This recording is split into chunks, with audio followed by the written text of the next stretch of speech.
famille, j'espère que vous allez bien. Moi je vais très bien. Ce matin je voulais parler de l'héritage, c'est très important parce que dans nos sociétés, dès qu'une personne meurt ou est malade, une question passe sur la bouche des gens. Qu'est-ce qu'il a laissé? La plupart des gens vont commencer à penser directement de ce que vous avez laissé comme héritage. Là on parle des biens, on parle des voitures, des maisons, des parcelles, au nom de qui? De la famille ou des enfants, de l'argent, des comptes bancaires.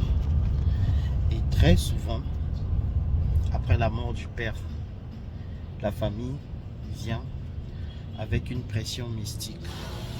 Donc même s'il y a le testament, ils vont vous dire, d'abord ils vont rien dire, ils vont seulement exiger de prendre les choses. Si vous voulez amener les avocats et tout, vous serez attaqué mystiquement. Donc l'héritage, c'est un problème vraiment très sérieux, surtout en Afrique centrale. Moi je suis de Brazzaville, Congo, Bembe. Donc chez les Bembe, c'est quelque chose de très sérieux. Beaucoup de personnes meurent. Dès que le père disparaît, la famille va faire même passe sur les propriétés du père, et les enfants pour la plupart du temps n'auront rien. Tout dépend des relations que vous aviez eues pendant que votre père était vivant. Parfois vous allez avoir un peu, parfois rien. Maintenant, ce que les gens oublient, c'est que les biens là, c'est vraiment rien. Pendant longtemps, je pensais toujours, ah ouais, ils ont pris telle parcelle parce que j'ai perdu mon père et ils ont pris telle parcelle, même la parcelle qu'on avait écrit que c'est pour les enfants, ils ont construit leur maison sur cette parcelle. Vous ne pouvez pas dire, soit vous êtes fort mystiquement, soit vous allez y laisser votre vie. Philippe Simon vient même de faire une vidéo il n'y a pas longtemps qui parlait de ne pas construire dans une parcelle familiale, des histoires comme ça. Il a vraiment raison, c'est un sujet très sérieux.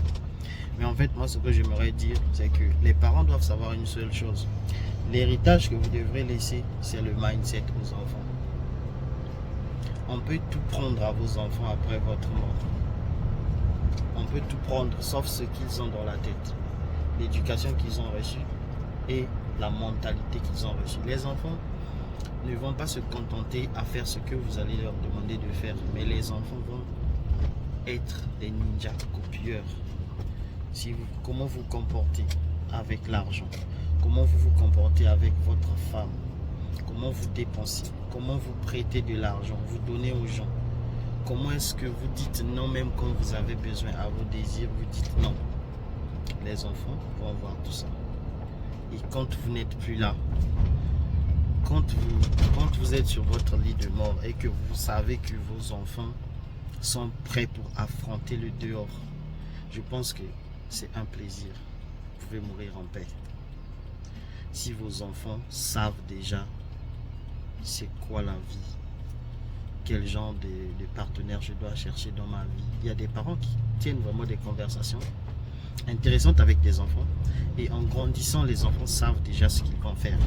Et même quand le père n'est pas là, je prends l'exemple des filles, quand quelqu'un viendra t'embrouiller avec ceci, cela, ton père a été tellement un bon exemple pour toi, c'est que tu ne peux pas te mettre avec n'importe qui. C'est ça le rôle des parents. Le vrai héritage, c'est ça en fait. C'est ça le vrai héritage. Bon, on est ensemble, prenez soin de vous. À la prochaine occasion.